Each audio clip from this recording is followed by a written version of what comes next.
الحمد لله نحمده ونستعينه ونستغفره ونؤمن به ونتوكل عليه ونعوذ بالله من شرور أنفسنا ومن سيئات أعمالنا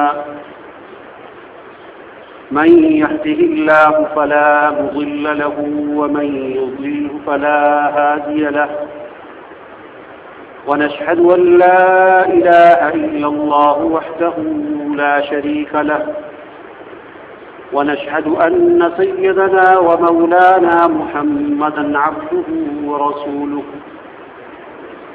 أما بعد فأعوذ بالله من الشيطان الرجيم بسم الله الرحمن الرحيم يا أيها الذين آمنوا لا يسخر قوم من قوم عسى أن يكونوا خيرا منهم ولا نساء من نساء عسى أن يكن خيرا منهن ولا تلمزوا أنفسكم ولا تنابزوا بالألقاب بئس الاسم الفسوق بعد الإيمان ومن لم يتب فأولئك هم الظالمون يا أيها الذين آمنوا اجتنبوا كثيرا من الظن إن بعض الظن إثم ولا تجسسوا ولا يغتب بعضكم بعضا أيحب أحدكم أن يأكل لحم أخيه ميتا فكرهتموه واتقوا الله إن الله تواب رحيم صدق الله العلي العظيم اللهم صل على محمد وعلى آل محمد كما صليت على إبراهيم وعلى آل إبراهيم إنك حميد مجيد رب اشرح لي صدري ويسر لي أمري واحلل عقدة من لساني يفقهوا قولي سبحانك لا علم لنا إلا ما علمتنا إنك أنت العليم الحكيم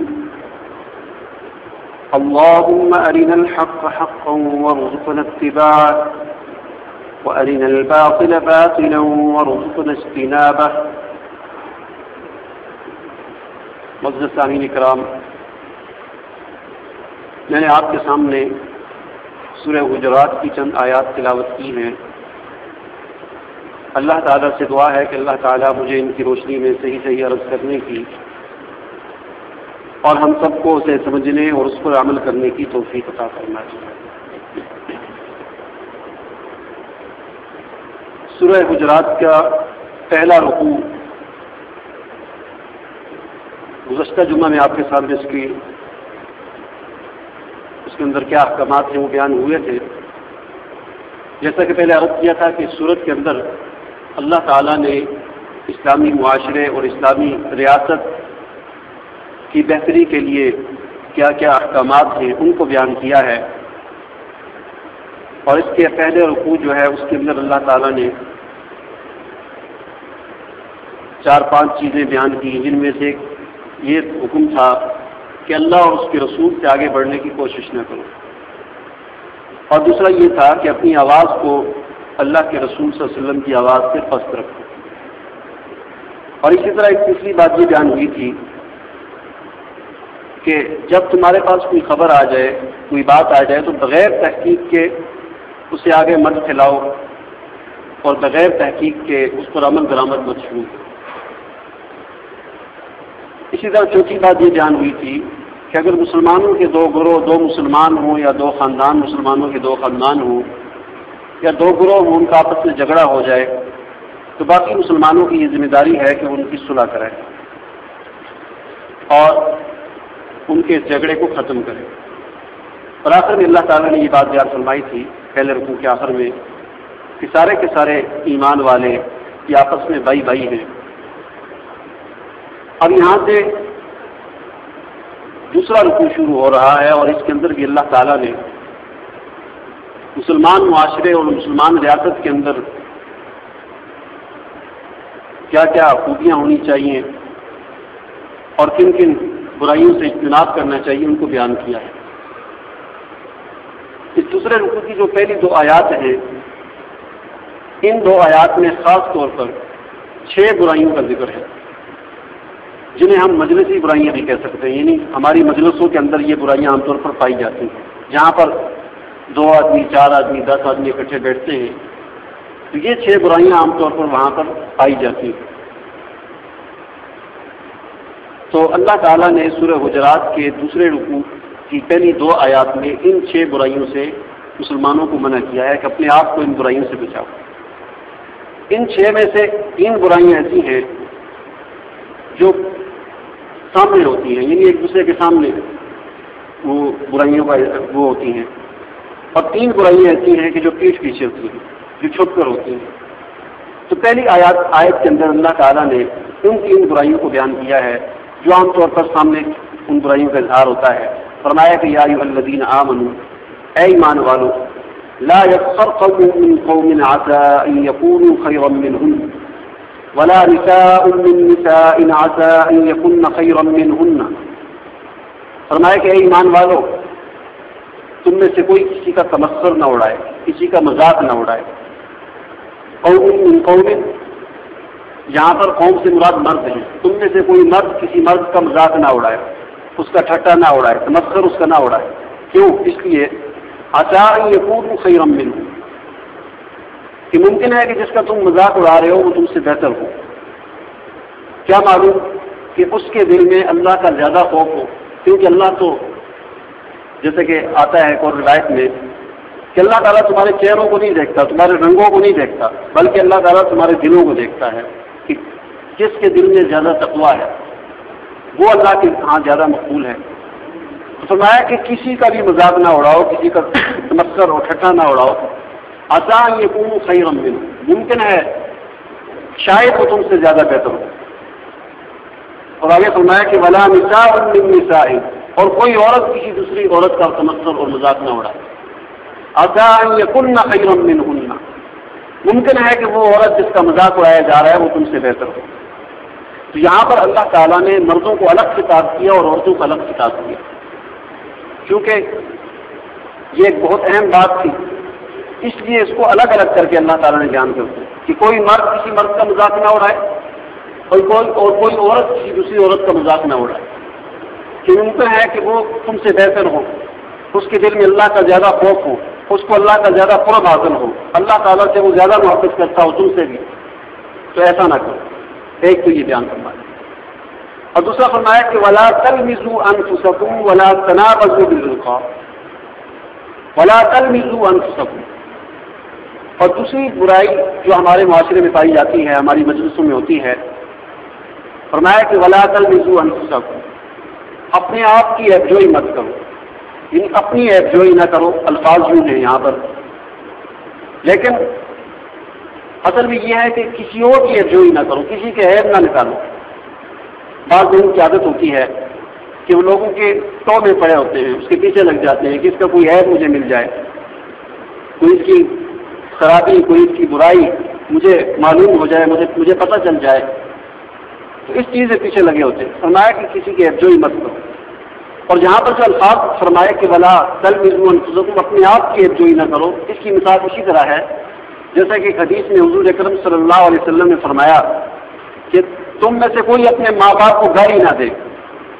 صحابہ نے عرض کی اللہ کے رسول، اپنے ماں باپ کو کون گالی دیتا ہے؟ اپنے ماں باپ کو تو کوئی بھی گالی نہیں دیتا۔ تو آپ صلی اللہ علیہ وسلم نے فرمایا کہ جب تم کسی دوسرے کے ماں باپ کو گالی دیتے ہو تو وہ پھر جواب میں تمہارے ماں باپ کو گالی دیتا ہے، تو گویا کہ تم نے خود اپنے ماں باپ کو گالی دی۔ اسی طرح یہاں پر بھی یہ الفاظ جو یہاں پر اللہ تعالیٰ لائے ہیں، ان کا بھی اسی طرح کا مفہوم بنتا ہے کہ اپنی عیب جوئی نہ کرو۔ مطلب یہ کہ جب تم دوسروں کی عیب جوئی کرو گے تو وہ پھر تمہاری عیب جوئی دوسروں کی تم عیب جوئی کرو گے۔ ظاہر ہے وہ مسلمان ہے، اور مسلمان انما المؤمنون اخوہ، مسلمان آپس میں جو ہیں، ایمان والے آپس میں بھائی بھائی ہیں۔ تم نے اپنے بھائی کی عیب جوئی کی تو گویا کہ تم نے اپنی عیب جوئی کی۔ اپنے مسلمان بھائی کو تم نے رسوا کیا تو گویا کہ تم نے اپنے آپ کو رسوا کیا۔ فرمایا کہ ولا تلمزوا انفسکم، اور تیسری بات یہ فرمائی کہ ولا تنابزوا بالالقاب، اور برے ناموں سے اور برے القاب سے مت پکارو۔ یہ بھی ہمارے معاشرے کے اندر ایک برائی پائی جاتی ہے، خرابی پائی جاتی ہے کہ لوگ بعض اوقات برے القاب سے دوسروں کو پکارتے ہیں۔ کسی کا کوئی عجیب سا نام رکھ لیا، کوئی اس کا لقب رکھ لیا، مثلاً کسی کا ٹینگا یا لنگڑا یا کوئی بھی اس طرح کا عجیب قسم کے اپنی طرف سے کوئی نام بنا کر اس کا لقب رکھ دیتے ہیں۔ فرمایا کہ ولا تنابزوا بالالقاب، برے القاب سے مت پکارو، کیونکہ اس سے مسلمان کی تحقیر ہوتی ہے اور یہ بہت بڑا گناہ ہے۔ فرمایا کہ بئس الاسم الفسوق بعد الایمان، ایمان لانے کے بعد گناہ کرنا تو دور کی بات، گناہ کا تصور اور گناہ کا نام یہی انتہائی بری چیز ہے۔ ومن لم يتب فاولئک هم الظالمون، فرمایا کہ جو توبہ نہیں کرے گا فاولئک هم الظالمون، یہ لوگ ظالم ہیں۔ ظاہر بات ہے گناہ تو انسان سے ہوتے رہتے ہیں، اگر غلطی سے نادانی سے کوئی گناہ ہو جائے تو مسلمان کا شیوا یہ ہے کہ وہ فوراً توبہ کرتا ہے، اللہ کی طرف رجوع کرتا ہے، فرمایا کہ جو توبہ نہیں کرتا تو یہ ظالم ہے۔ تو اس آیت کے اندر اللہ تعالیٰ نے 3 ایسی برائیاں جن کا اظہار عام طور پر آمنے سامنے ہوتا ہے، کسی کا مذاق اڑانا، ظاہر مذاق سامنے ہوتا ہے، عجیب کا کوئی نام اس کا لے لیا، یا کسی کو برے لقب سے پکارنا، یا اسی طرح کسی کی افجوئی کرنا، فرمایا کہ ان چیزوں سے اپنے آپ کو بچاؤ۔ اگلی آیت میں اللہ تعالیٰ نے 3 اور برائیوں کا ذکر فرمایا ہے۔ فرمایا کہ یا ایھا الذین آمنوا، اے ایمان والو، اجتنبوا کثیرا من الظن ان بعض الظن اسم، فرمایا کہ بدظنی سے اپنے آپ کو، بدظنی سے اجتناب کرو۔ بدظنی کیا ہے کہ کسی کے بارے میں کوئی خیال قائم کر لینا کہ یہ فلاں ایسا ہے، برا خیال، برا ظن جسے کہتے ہیں نا، کہ برا کسی کے بارے میں اپنے دل میں بات بٹھا لینا، اس کو بدظنی کہتے ہیں۔ ویسے ہی مطلب کوئی چیز دیکھی تو بس یہ یوں ہے، ایسا ہے، اس طرح کے برے خیالات، کسی کے بارے میں برا تصور اپنے ذہن میں بٹھا لینا، فرمایا کہ ایسا نہ کرو۔ ان بعض الظن اسم، فرمایا کہ بعض گمان جو ہوتے ہیں وہ گناہ ہوتے ہیں۔ ممکن ہے بعض اوقات ایسا بھی ہو جائے کسی کے بارے میں آدمی کوئی برا گمان قائم کرے تو یہ بھی ہو سکتا ہے کہ وہ ٹھیک بھی ہو سکتا ہے، لیکن ہر دفعہ ٹھیک نہیں ہو سکتا، کبھی وہ غلط بھی ہو سکتا ہے، آدمی کو غلط فہمی ہو سکتی ہے۔ اس لیے فرمایا کہ ان بعض الظن اسم، کہ بعض گمان ایسے ہوتے ہیں وہ گناہ ہوتے ہیں، غلط ہوتے ہیں، ناجائز ہوتے ہیں، اس لیے اس چیز سے اجتناب کرو۔ ولا تجسسوا، دوسری چیز یہ بیان فرمائی کہ تجسس نہ کرو، یعنی بعض لوگوں کی عادت یہ ہوتی ہے کیوں تجسس کرتے ہیں، کسی کے پیچھے پڑ جاتے ہیں، دیکھتے رہتے ہیں، ڈھونڈتے رہتے ہیں، کسی کی کوئی بات مجھے مل جائے اور اس کی کوئی خرابی میرے ہاتھ آ جائے، کوئی عیب مجھے پتہ چل جائے، اس کو تجسس کہتے ہیں۔ فرمایا کہ ایسا نہ کرو۔ اور تیسری چیز یہ فرمائی کہ ولا یغتب بعضکم بعضا، تمہارے پاس بات کی غیبت نہ کریں، یعنی تم ایک دوسرے کی غیبت نہ کرو۔ ان ایحب احدکم ان یاکل لحم اخیہ، کیا تم میں سے کوئی اس بات کو پسند کرتا ہے کہ وہ اپنے ان یاکل لحم اخیہ میتا، کہ وہ اپنے مردہ بھائی کا گوشت کھائے؟ کیا تم میں سے کوئی اس بات کو پسند کرتا ہے؟ ظاہر بات اس بات کو کوئی بھی نہیں پسند کرتا۔ اب اس آیت کے اندر اللہ تعالیٰ نے غیبت کو مردہ بھائی کے گوشت کھانے کے ساتھ جو تشبیہ دی ہے، اس کے بارے میں مفسرین نے ایک بات بھی لکھی ہے کہ غیبت ایسی چیز ہے کہ ظاہر بات ہے وہ پیٹ پیچھے ہوتی ہے، کہ کسی کی غیر موجودگی میں اس کے کوئی خرابی جو ہے اس کو بیان کرنا۔ پہلا تو یہ سمجھنا چاہیے کہ غیبت کیا چیز ہے۔ ایک صحابی نے حضور اکرم صلی اللہ علیہ وسلم سے دریافت کیا، اللہ کے رسول صلی اللہ علیہ وسلم، کسی کے اندر ایک کوئی خرابی پائی جاتی ہے، کوئی برائی پائی جاتی ہے، اس کو ہم پیٹھ کے پیچھے جب بیان کرتے ہیں تو کیا یہ بھی غیبت ہے؟ تو آپ نے سنا یہی تو غیبت ہے کہ جو ہے یا جو برائی جس کا تم تذکرہ کر رہے ہو وہ اس کے اندر پائی جاتی ہے اور تم اس کا تذکرہ کرتے ہو، یہی تو غیبت ہے۔ اگر وہ چیز اس کے اندر نہیں پائی جا رہی اور تم پھر کہتے ہو کہ فلاں ایسا ہے تو ظاہر بات ہے یہ تو پھر الزام ہوا، یہ تو پھر اس سے بھی بڑا گناہ ہے۔ یہ تو ایک جو چیز کسی کے اندر پائی جاتی ہو اس کا تذکرہ کرنا، فرمایا کہ یہ غیبت ہے۔ اور دوسری بات یہ کہ غیبت کے بارے میں حدیث میں آتا ہے کہ الغیبت اشد من الزنا، غیبت اتنا سخت گناہ ہے، فرمایا کہ یہ زنا سے بھی زیادہ سخت گناہ ہے۔ اس لیے کہ جب آدمی کوئی زنا کر لیتا ہے، اس سے یہ ہو جاتا ہے تو بعد میں ممکن ہے وہ توبہ کر لے، اللہ تعالیٰ کے سامنے گر گڑائے، معافی مانگے اور اللہ تعالیٰ اس کی معافی کو قبول کر کے اس کو معاف کر دیں، تو یہ ہو سکتا ہے۔ لیکن غیبت ایک ایسی چیز ہے کہ اس کا تعلق حقوق العباد کے ساتھ ہے۔ جس آدمی کی غیبت کی اور اس کا علم اس آدمی کو ہو گیا کہ میری فلاں نے غیبت کی ہے، تو یہ گناہ اس وقت تک معاف نہیں ہوتا جب تک اس سے جا کر معاف نہ کروایا جائے، خود اس کے پاس جا کر اس سے معافی نہ مانگی جائے، اس وقت تک معاف نہیں ہوتا، خود جتنی مرضی آدمی توبہ کر لے، اتنا سخت بھی گناہ ہے۔ اس لیے فرمایا کہ الغیبت اشد من الزنا، کہ غیبت زنا سے بھی زیادہ سخت ہے۔ البتہ اس میں یہ ہے کہ غیبت یعنی کسی کی برائی یا کسی کا عیب اس کی پیٹھ پیچھے بیان کرنا، اس میں یہ بات ہے کہ یہ بیان کرنے کا مقصد اس کی تحقیر کرنا ہو، پھر یہ گناہ ہے۔ یعنی کسی کو رسوا کرنا، کسی کی تحقیر کرنا، اس کو حقیر بنانا، دوسروں کے سامنے بے عزت کرنا، اس نیت سے کسی کی برائی بیان کی جائے یا کسی کا عیب بیان کیا جائے تو پھر یہ غیبت بنتی ہے۔ ہاں اگر اس طرح کی نیت نہ ہو کسی آدمی کی، مثال کے طور پر ایک آدمی ہے، وہ کہیں سے کوئی رشتہ کرنا چاہتے ہیں اور وہ کسی سے مشورہ کرتا ہے کہ وہ فلاں لوگ کیسے ہیں، فلاں خاندان والے کیسے ہیں، اور اس کو پتہ ہے کہ ان کے اندر یہ عیب ہے، تو وہ اس کو بتا دیتا ہے بھائی آپ جو رشتہ کر رہے ہیں تو ان کے اندر یہ خرابیاں ہیں، تو یہ غیبت نہیں ہوگی، کیونکہ اس کا مقصد ان کی تحقیر کرنا نہیں ہے، وہ تو ان کو ایک مشورہ دے رہا ہے اور انہوں نے اس سے مشورہ لیا ہے، اور اس کے ذہن میں یہ بات نہیں ہے کہ میں ان کی بےعزتی کر رہا ہوں یا تحقیر کر رہا ہوں، بلکہ ایک اچھی ان کو رائے دے رہا ہے، تو یہ غیبت نہیں ہوتی۔ غیبت یہ ہوتی ہے کہ ایسی برائی کو اس نیت سے بیان کرنا کہ دوسروں کی رسوائی کرنا مقصود ہو، کہ یہ ذلیل ہو جائے اس کے سامنے یا یہ حقیر ہو جائے اس کے سامنے، تو اس طرح کی بات کرنا یہ غیبت ہوتی ہے۔ فرمایا کہ غیبت کرنا ایسا ہی ہے جیسے اپنے مردہ بھائی کے گوشت کھانا، کیونکہ غیبت کرنے والا ایسا ہوتا ہے جس طرح کسی کی لاش پڑی ہوئی ہو اور اس کے سامنے آدمی کھڑا ہو کر جو مرضی سے کہ وہ لاش جو مردہ ہے وہ کچھ نہیں کر سکتا، ظاہر بات ہے وہ فوت ہو چکا ہے تو کیا کرے گا، اس کو گالیاں دے اس کے سامنے کھڑے ہو کر، اس کو ڈنڈے مارے، جو بھی کرے وہ کچھ نہیں کر سکتا، وہ یعنی اپنا دفاع نہیں کر سکتا۔ تو جس کی غیبت کی جا رہی ہے وہ موجود نہیں ہوتا، اس کی پیٹھ پیچھے غیبت کی جاری ہوتی ہے، اس کی مثال بھی ایسے ہی ہوتی ہے کہ وہ اپنا دفاع نہیں کر سکتا، اس کے سامنے جا کر بات کرو تو پھر پتہ چلے، پیٹھ پیچھے کر رہے ہو تو وہ ہے کہ اپنا دفاع نہیں کر سکتا، اس لیے فرمایا کہ یہ ایسا ہی ہے جیسے اپنے مردہ بھائی کا گوشت کھانا۔ فرمایا کہ واتقوا اللہ، اللہ سے ڈرو، ان اللہ تواب الرحیم، بے شک اللہ تعالیٰ توبہ کو قبول کرنے والا، رجوع کرنے والا اور رحم کرنے والا ہے۔ ان 6 برائیوں کو بیان کرنے کے بعد اگلی آیت میں ایک اہم بات کو اللہ تعالیٰ بیان فرما رہے ہیں۔ فرمایا کہ یا ایھا الناس، اے لوگوں، انا خلقناکم من ذکر وانثى وجعلناکم شعوبا وقبائل لتعارفوا ان اکرمکم عند اللہ اتقاکم ان اللہ علیم خبیر۔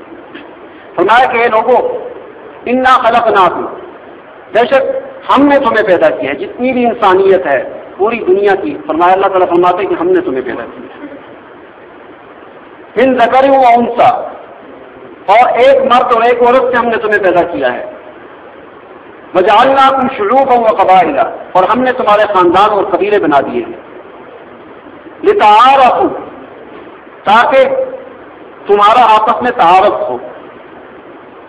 اب اس آیت کے اندر 2-3 چیزیں بہت اہم ہیں۔ پہلی بات تو یہ کہ یہاں پر کیوں نہیں فرمایا کہ یا ایھا الذین آمنوا، اے ایمان والوں کو خطاب نہیں کیا گیا، بلکہ اللہ تعالیٰ نے پوری انسانیت کو خطاب کیا ہے۔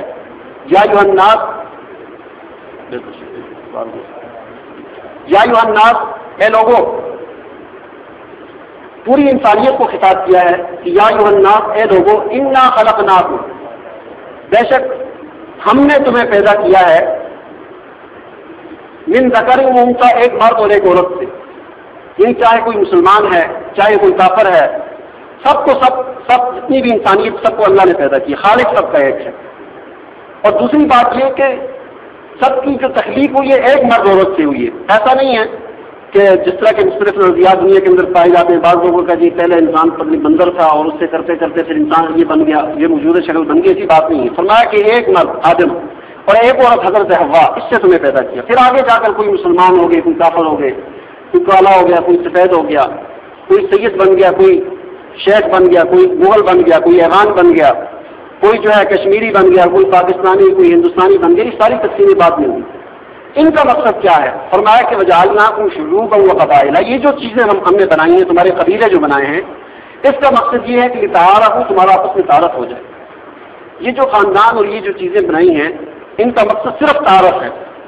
اس کے ذریعے کوئی کسی سے برتر نہیں ہو سکتا, کوئی کسی سے اعلیٰ نہیں ہو سکتا, کوئی کسی سے افضل نہیں ہو سکتا کہ فلاں خاندان والا ہے تو وہ اس سے افضل ہے, یا فلاں قبیلے والا ہے تو وہ اس سے افضل ہے. فرمایا ایسی بات نہیں.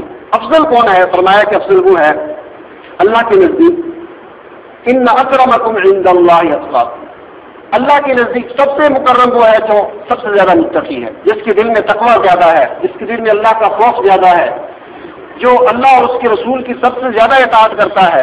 فرمایا کہ وہ سب سے زیادہ متقی ہے. ولیکن ان اللہ علیم خبیر. اب کس کے دل میں تقوی زیادہ ہے, کون زیادہ متقی اور پرہیزگار ہے؟ فرمایا کہ اللہ تعالیٰ اس کو خوب جانتے ہیں. اللہ تعالیٰ علیم بھی ہیں اور خبیر بھی ہیں. قالت الاعراب آمنا قل لم تؤمنوا ولكن قولوا اسلمنا ولما يدخل الايمان في قلوبكم. اب یہاں سے آگے جو اگلی آیت ہے, اس آیت کے اندر ایک خاص جو واقعہ ایک پیش آیا تھا. اصل میں یہ ہوا کہ پہلے جب حضور اکرم صلی اللہ علیہ وسلم ہجرت سے پہلے مکہ میں ہوتے تھے تو اس وقت مسلمانوں پر بڑی تکلیفیں تھیں, بڑا تشدد ہوتا تھا, بڑا ظلم و ستم ہوتا تھا. اس وقت اسلام قبول کرنا یہ بہت بڑی بات ہوتی تھی. یعنی جو آدمی ایمان لاتا تھا یا مسلمان ہوتا تھا تو گویا وہ اس بات کا پہلے فیصلہ کر چکا ہوتا تھا کہ جو ہی میں کلمہ پڑھوں گا تو مجھے مارا بھی جائے گا, مجھے پیٹا بھی جائے گا. تو گویا کہ وہ ایمان جو قبول کرتا تھا تو وہ بالکل پختہ ایمان ہوتا تھا اس کا. وہ پہلے یہ ساری چیزیں اس کے سامنے مد نظر ہوتی تھی کہ مجھے مارا بھی جائے گا, مجھے بھوک بھی برداشت کرنی پڑے گی. اس کا ایمان گویا کہ حقیقی ایمان ہوتا تھا.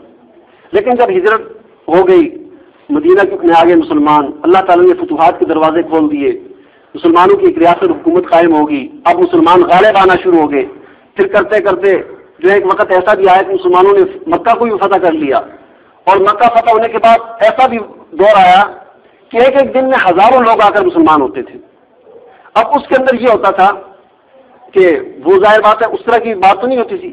وہ لوگ تو اب جو ہزاروں آ رہے تھے ان میں سے کچھ حقیقی طور پر آتے تھے, کچھ اس وجہ سے آتے تھے کہ اب تو ویسے بھی ہوا چلی ہوئی ہے اس طرح کی, تو اس میں وہ آ جاتے تھے. کچھ کسی کی کیا غرض ہوتی تھی, کوئی ڈر کی وجہ سے آ جاتے تھے, کوئی کہتے تھے جی بس اب ظاہر بات ہے مسلمانوں کی حکومت ہے تو ہم بھی مسلمان بن جائیں. مختلف قسم کے ہوتے تھے. تو اسی طرح یہ ہوا کہ بنی اسد کا ایک قبیلہ تھا, وہ پورے بہت بڑا ایک قبیلہ تھا, وہ سارے کے سارے آئے اور مسلمان ہو گئے. اور ان کے مسلمان ہونے کا مقصد کیا تھا؟ مقصد ان کا یہ تھا کہ وہ ان پر کانٹ آیا ہوا تھا, ان کی حالت ذرا خراب تھی, غریبی تھی. تو انہوں نے دیکھا مسلمان آج کل بڑے فتوحات ہو رہی ہیں, بڑا مال غنیمت ہے. تو انہوں نے کہا چلو ہم جا کر مسلمان ہو جاتے ہیں تاکہ حضور اکرم صلی اللہ علیہ وسلم ہمیں صدقات وغیرہ مال غنیمت میں سے ہمیں حصہ دیں. تو اس نیت سے وہ آ کر مسلمان ہو گئے. پورا کا پورا قبیلہ پتہ نہیں سینکڑوں کی تعداد میں لوگ تھے, آ کر مسلمان ہو گئے. اور پھر مسلمان ہونے کے بعد صرف یہی نہیں کہ مسلمان ہوئے, الٹا حضور اکرم صلی اللہ علیہ وسلم پر احسان جتلانے لگے کہ دیکھیں جی آپ فنا قبیلے کے ساتھ آپ نے جنگ کی تو جنگ کرنے کے بعد مسلمان ہوئے, ہم تو خود آ کے مسلمان ہوئے, ہمارا جو ہے بڑا ہم نے کمال کیا ہے, ہم تو خود آ کر مسلمان ہوئے. فنا لوگ جو ہے ان کے خلاف جنگ ہوئی تو پھر وہ مسلمان ہوئے, تو ہم نے تو بغیر جنگ کے خود بہت اسلام قبول کر لیے. تو یہ احسان بھی جتلانے لگے. تو اس پر یہ آیات نازل ہوئیں اور فرمایا اللہ تعالیٰ نے قالت الاعراب آمنا, یہ اعراب, یہ بدو, یہ دیہاتی لوگ آپ سے کہتے ہیں کہ ہم ایمان لائے. قل اے پیغمبر صلی اللہ علیہ وسلم آپ ان سے کہہ دیجئے لم تؤمنوا, تم ہرگز ایمان نہیں لائے, ولکن قولوا اسلمنا, لیکن تم یوں کہو کہ ہم اسلام لائے ہیں. اسلام اور ایمان میں تھوڑا سا فرق ہے. اسلام ہمارے جو ظاہر ہے اس کا نام اسلام ہے, ظاہری اطاعت قبول کرنا, زبان سے کلمہ پڑھ لینا اور کہنا کہ میں مسلمان ہوں, اللہ اور اس کے رسول پر ایمان لاتا ہوں, ظاہراً اپنے آپ کو اطاعت قبول کر لینا, حضور اکرم صلی اللہ علیہ وسلم کی اطاعت میں لے آنا, اس کو اسلام کہتے ہیں. ایمان ایک باطنی کیفیت ہے, دل کے اندر تصدیق قلبی کو کہتے ہیں. تو ان کے دل میں اس طرح کی باطنی کیفیت اور تصدیقی قلبی تو نہیں تھی, وہ تو ظاہراً کلمہ پڑھ کے مسلمان ہوئے تھے.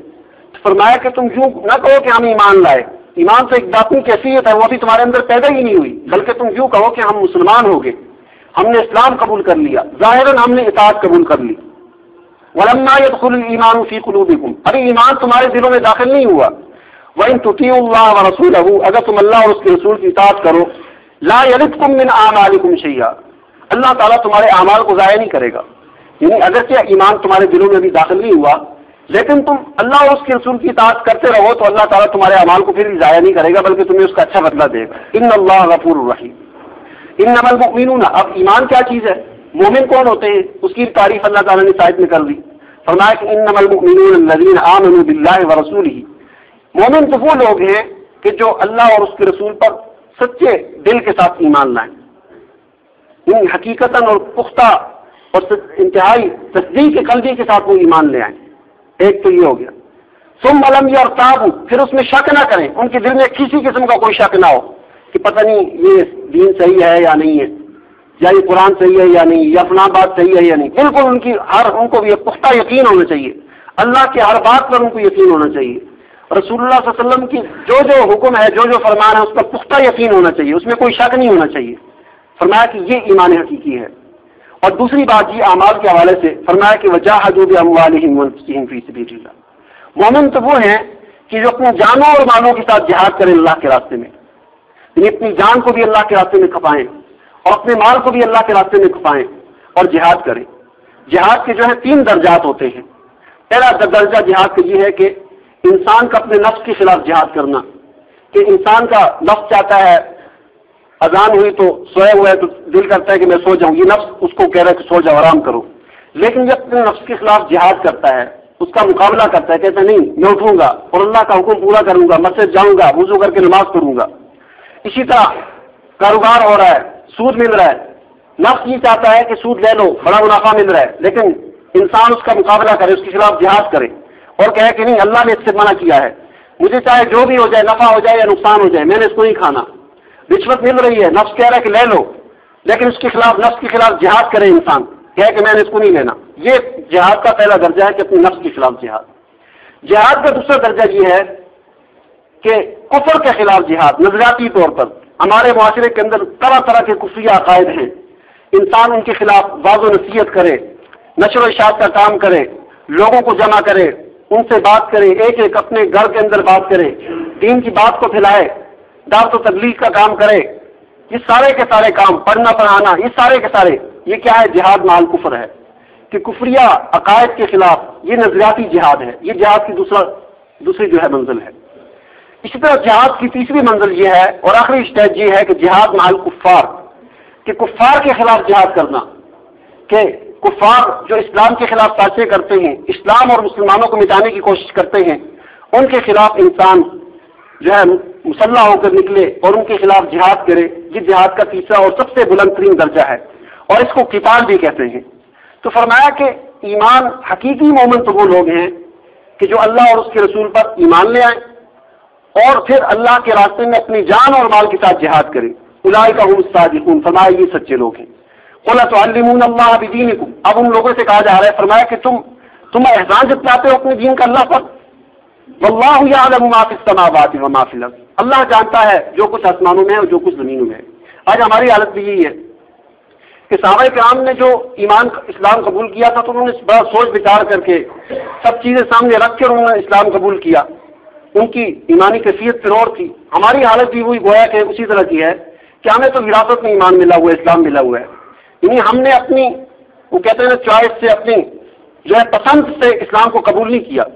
بس ہم تو کیا ہے، ہمارے ماں باپ مسلمان تھے، ایک مسلمان گھر میں پیدا ہو گئے، تو یہ بس اتنا ہمیں پتہ ہے کہ ہم مسلمان ہیں. ایک تو اسلام وہ ہوتا ہے نا کہ آدمی کو اپنی یعنی انتخاب کرتا ہے کہ میں نے اسلام قبول کرنا ہے، کافر ہوتا ہے، پھر وہ بڑا اس کی ایمانی کیفیت پھر کچھ اور ہوتی ہے. ہمارے لیے بھی اس بات کی ضرورت ہے کہ اب ہم سمجھدار ہیں، ہمیں پتہ ہے، ٹھیک ہے مسلمان کے گھر میں پیدا ہوئے، لیکن ہمیں اب وہ اپنے اندر وہ کیفیات پیدا کرنی چاہیے. یعنی اللہ اور اس کے رسول کے جو احکامات ہیں ان پر پورا ہمیں عمل درآمد کرنا چاہیے اور ہمارا نفس ہمیں جس طرف لے کر جائے اس سے ہم اپنے آپ کو بچائیں. دیکھیں عجیب طرح کے حالات ہوتے ہیں. ابھی 2-4 دن پہلے کی بات ہے، ایک دوست کو میں نے دیکھا، وہ بات کر رہا تھا، اللہ تعالیٰ نے اس کو ہدایت دی، اس نے 15-20 سال اس کی عمر ہے، اس نے فوراً داڑھی بھی رکھ لی، سر پر ٹوپی پہن لی، نمازیں پڑھنا شروع کر دی. اب اس کے والدین مسلمان ہے ظاہر ہے، لیکن اسے کیا کہتے ہیں؟ والدہ اس کو کہتی ہے بیٹا تمہاری عمر کیا ہے کہ تم نے داڑھی رکھ دی، تمہاری عمر کیا ہے کہ تم نے سر پہ ٹوپی پہن لی. والد اس کو اس بات سے منع کر رہا ہے، والدہ اس کو. اب یہ کیا ہے؟ یہ وہی والی بات ہے نا کہ ایمان تمہارے دلوں میں ابھی داخل نہیں ہوا. یہ نہ کہو کہ ہم مومن ہیں، بظاہر تم نے کلمہ پڑھ کر مسلمان ہو، تم ایمان نہیں داخل ہوا. تو یہ کیفیت ہماری بھی ہے، ہم نے اس ایمان کو اپنے دل کے اندر داخل کرنا ہے اور ظاہر بات ہے یہ تب داخل ہوگا کہ ہم پورے طور پر اللہ اور اس کے رسول صلی اللہ علیہ وسلم کی اطاعت کریں گے. فرمایا کہ واللہ بکل شیء علیم یمنون علیک ان اسلموا، فرمایا کہ یہ آپ پر احسان جتلاتے ہیں کہ ہم اسلام لائے.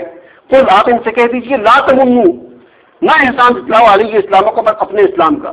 یہ کیا ہے؟ فرمایا کہ بل اللہ یمن علیکم، بلکہ اللہ نے تم پر احسان کیا ہے کہ تمہیں توفیق بخشی ہے کہ تم اسلام قبول کیا. یہ اللہ کا احسان ہے کہ اللہ نے ہمیں مسلمانوں کے گھر میں پیدا کیا. ہمارا کوئی احسان نہیں ہے اللہ تعالیٰ پر.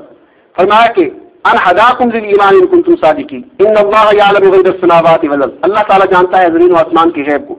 واللہ بصیر بما تعملون، تم جو بھی عمل کرتے ہو اللہ تعالیٰ اس کو دیکھنے والا ہے. اللہ تعالیٰ سے دعا ہے کہ اللہ تعالیٰ عمل کرنے کی توفیق عطا فرمائے.